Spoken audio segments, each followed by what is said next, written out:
So you're new to Pokemon Pocket, you just started battling, and you're realizing pretty quick how important these supporter cards are, and you're wondering which ones are the most important to get, where do you get them, etc. Well, luckily for you, in this video we're going over the top supporter cards, where to get them, how the pack points system works, all that jazz. So without further ado, let's get into it. So before we get into the list, it's important to know how this all works. At the time of recording this on October 23rd, 2025, there still are no universal pack points, which means if you want to go after this supporter, it is in this pack, and you have to open that pack to get points to craft the cards that you want in that pack. There are two different types of supporters, one being a 2-diamond and then the other being a 2-star. And the 2-stars are very, very attractive. You know, they're the full arts, but they're also very expensive. They're 1,250 pack points. And you know, when you look at the math of you get 2 free packs a day, that's 10 points a day. That is a very long time to commit to that. Now we're not including, you know, hourglasses that you get for free and every day and stuff like that, or what you get from playing solos with. We're just going off the bare bones math, being that the 2 diamonds, they are only 70 points. So bare bones, bare minimum, if you commit to that one pack for the whole week, you will be guaranteed to get one of these supporters that you're going after, or to be able to craft it at least. I guess also an honorable mention is Professor Research. I think that's pretty obvious at this point. That is just a promo that you can unlock with shop tickets that you get for free every day, and just by doing a whole bunch of stuff in the game. So be sure to go get 2 of those. I know that's technically a supporter, so go ahead and get that. I feel like that's just like a given at this point. A while ago, we went live, and with chat, we kind of built a binder in Pokemon Pocket here where we put together a list of the best supporters. We're gonna talk about every single supporter and why they're good, where you can get it, and how many you should probably go after. The first card we have to talk about, of course, is Cyrus, and the reason being is that it is the checkmate card. It is the win con card. Typically what happens is your opponent retreats the mon that, you know, is about to get you the game-winning point to, you know, stall a little bit or put something else out that they've been building on the bench. You just Cyrus this next turn, bring it into the active, take it out, you win.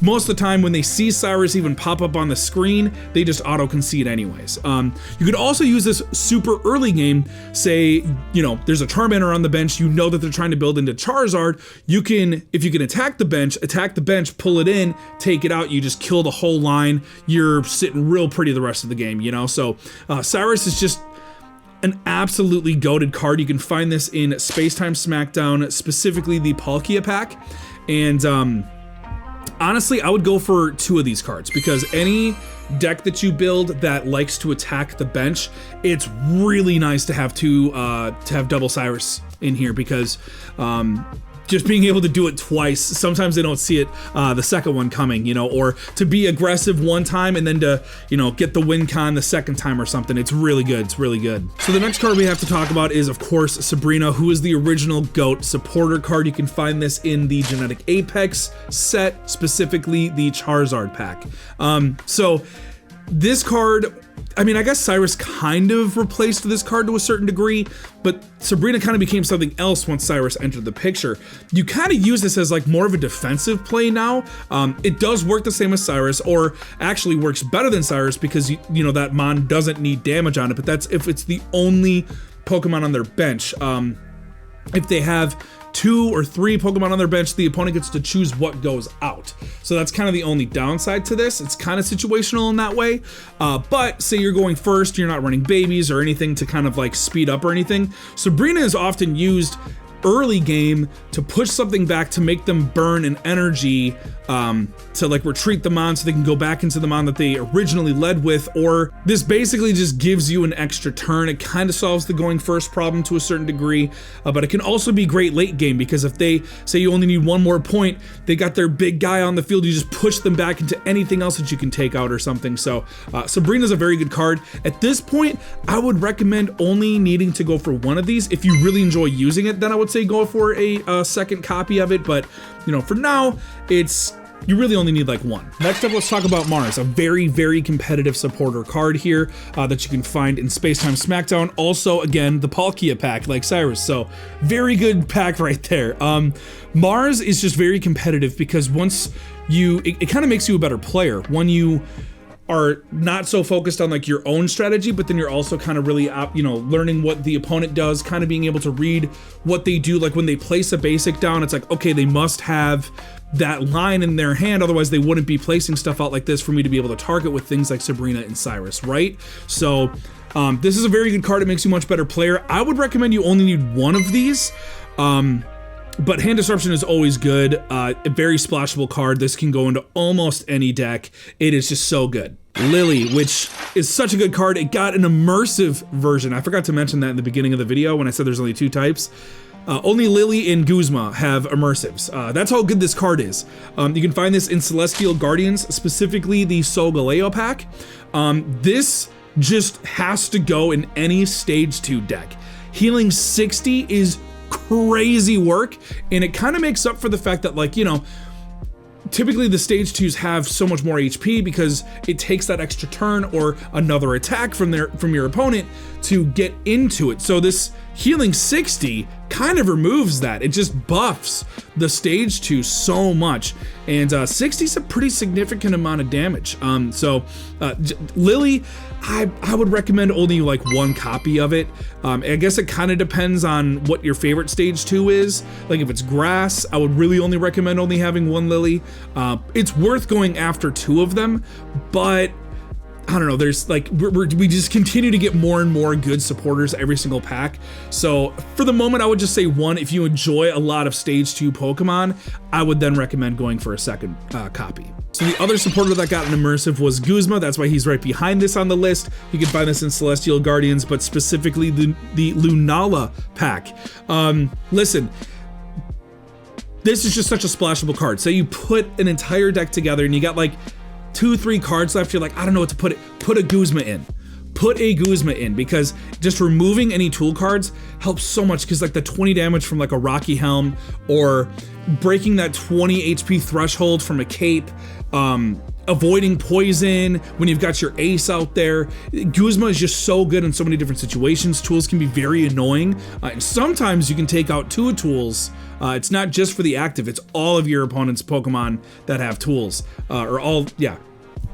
So anyways, Guzma is very good. I would recommend you probably only need 1 copy of this. I don't think you're ever gonna need 2 copies of this unless there is a tool that is just going absolutely crazy in ranked and it is just broken and it needs to be handled. Then maybe 2 Guzmas, but so yeah.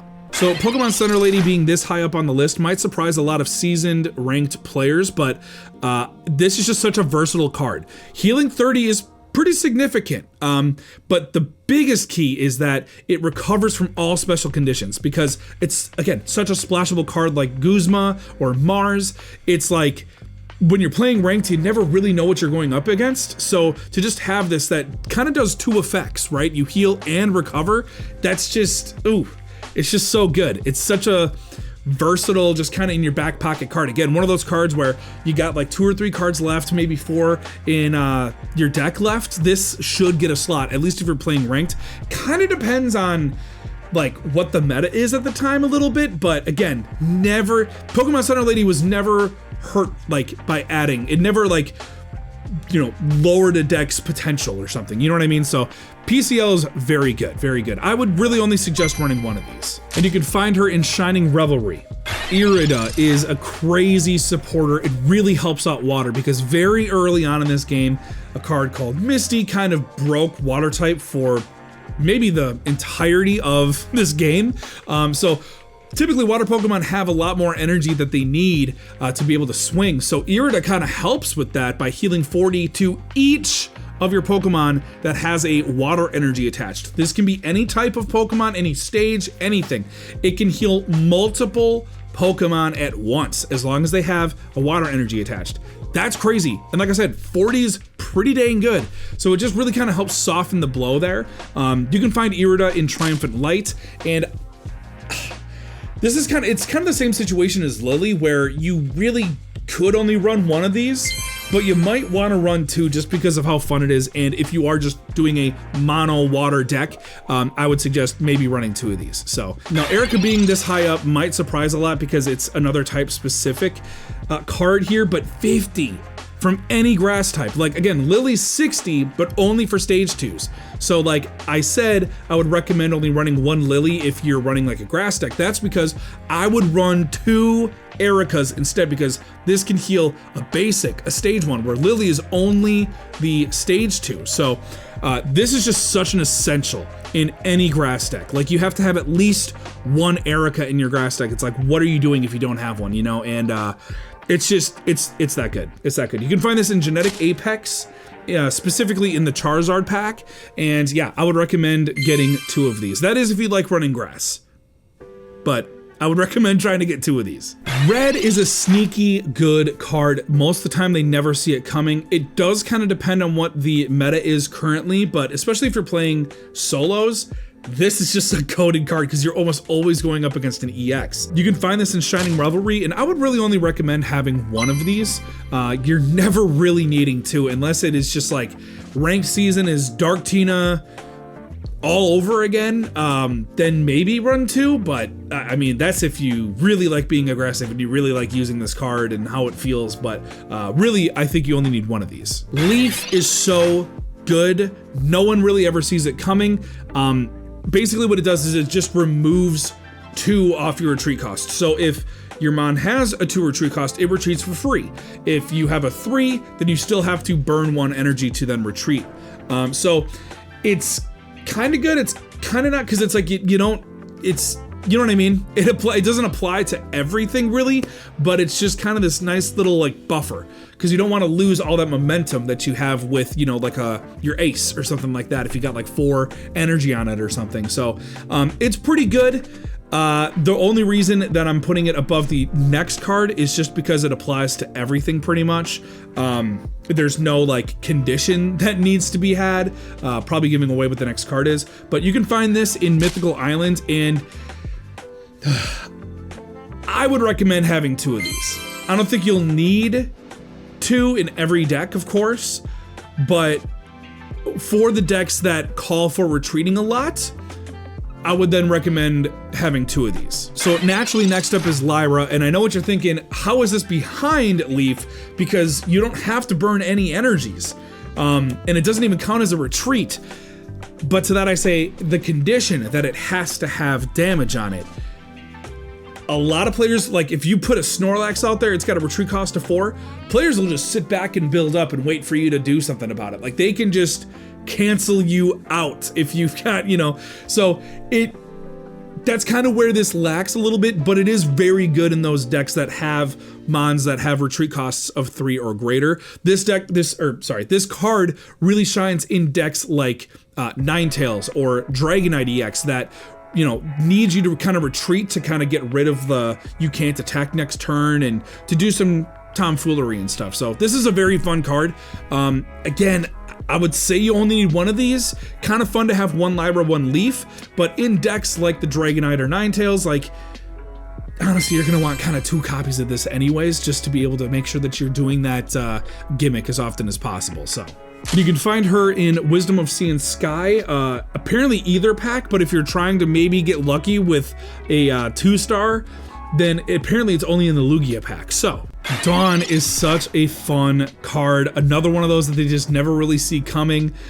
This keeps momentum going. Like if you're using something like Giratina or anything that just generates its own energy, being able to Dawn that to get 1, you know, faster on your active just helps so much. Or if you like, you can retreat for free and then put in a new Pokemon and then Dawn the energy from whatever, you know, just retreated for free onto it. It's just, being fast in this game is going to be how you win. Like that's just whoever's faster, you know, drawing cards faster, getting energy faster, all that stuff is going to get you to win. So Dawn's just naturally one of those really good cards that you can find in Spacetime Smackdown, specifically the Dialga pack.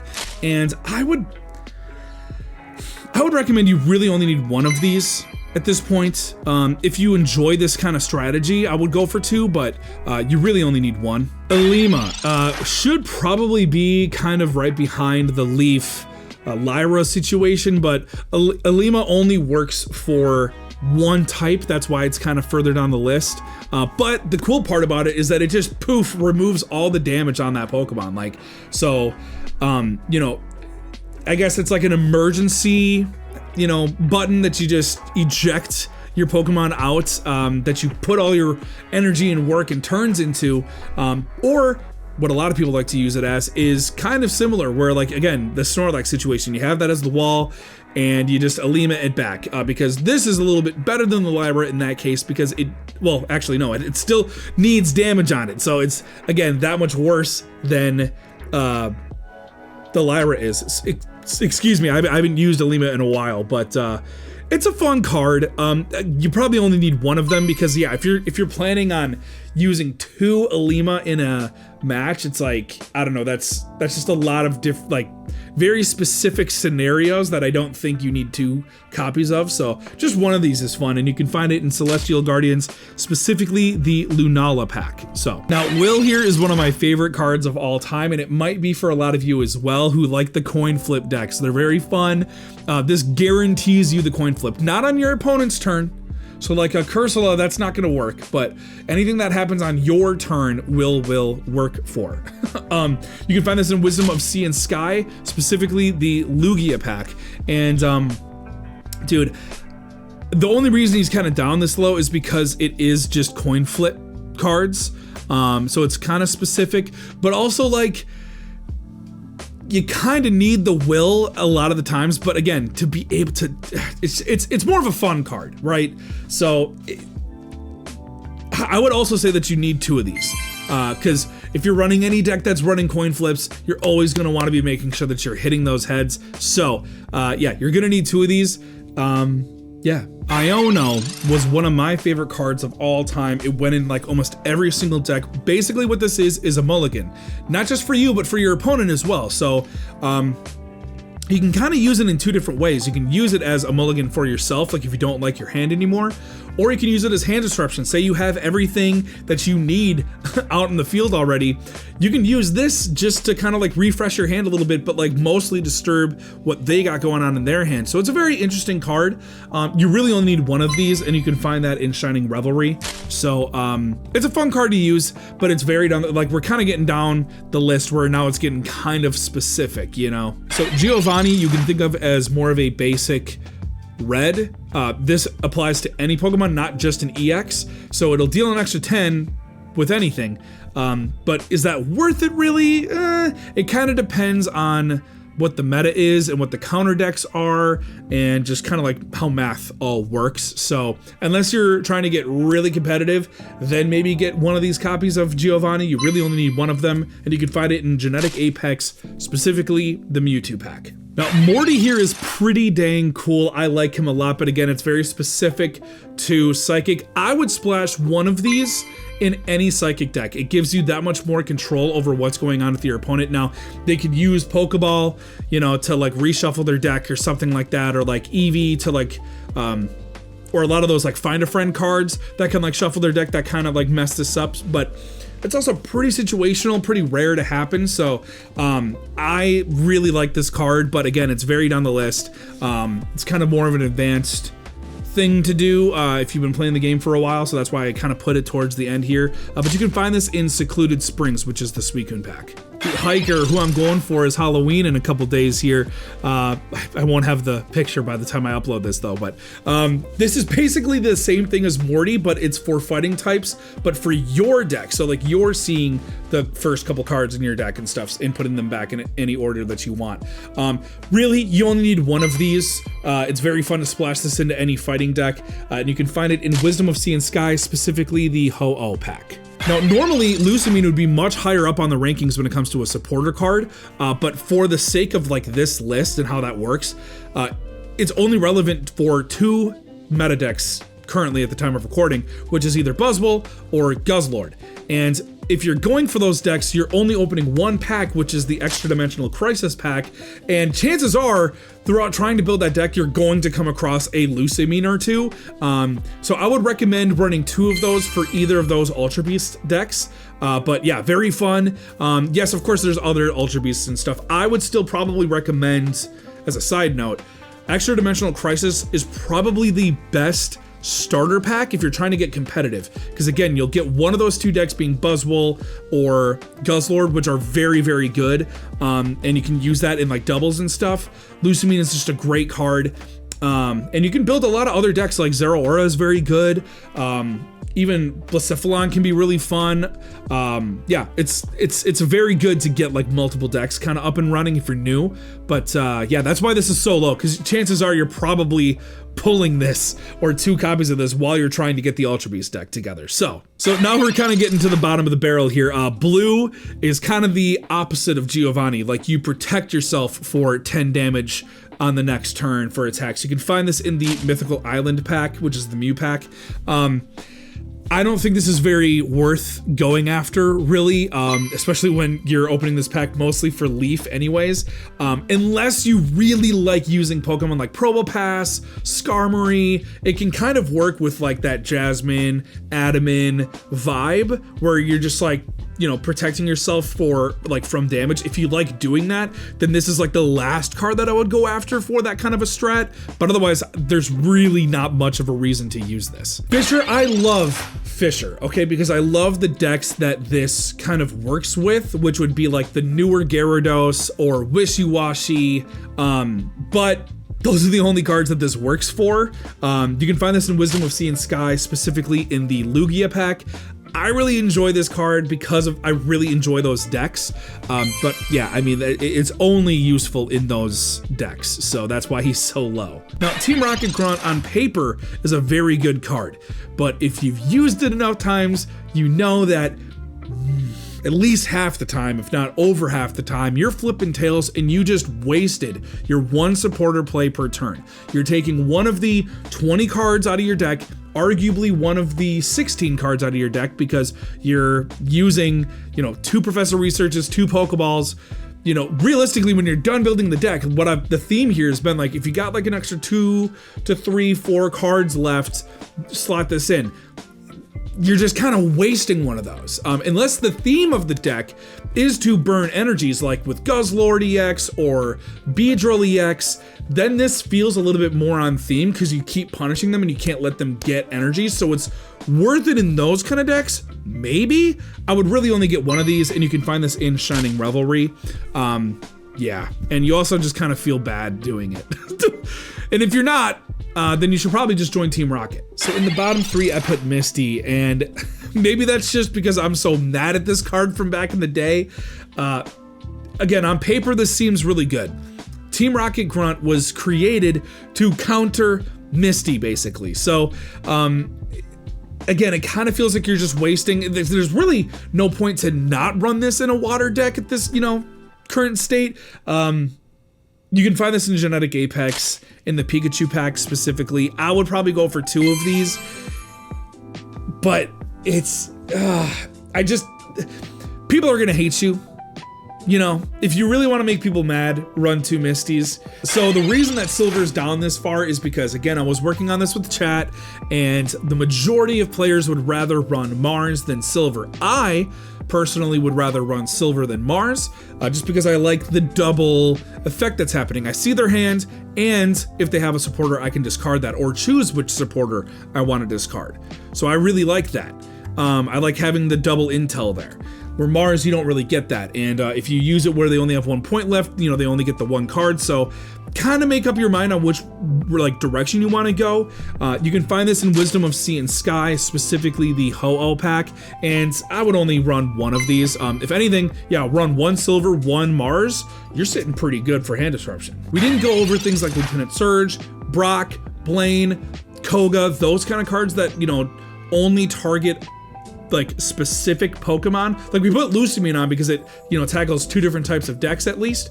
But yeah, any of those, because like you're gonna use those if you want to run those Pokemon, you're gonna go after those cards, you know. But these are just like the top supporter cards like used throughout any deck that you can use in any deck. Okay, I probably should have explained that at the beginning of the video, but if you're wondering why the list is ending here, that's why, because Penny allows you to look at a random supporter card that's not Penny from your opponent's deck and shuffle it back into their deck. Use the effect of that card.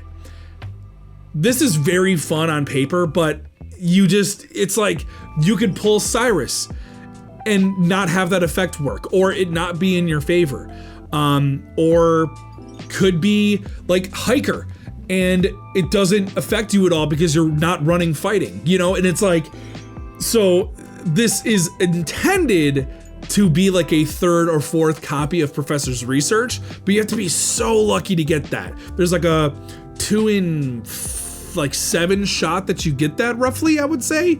So it's just not worth running it. But if you're trying to have some fun, trying to keep things, you know, keep the spark alive, if you will, the flame lit, then I guess this is a fun card to go for, but I would only get one of these, and you can find that in Eevee Grove. But those are all the supporters that I would recommend going for first if you're a new trainer looking to get into battling and things like that. So hey, I appreciate you guys watching all the way through the video. Go ahead and like the video down below since you did so. Leave me a comment which cards you're going for, and hey, may your pack shine, your battles be won, and hopefully I'll catch you next time. Take it easy.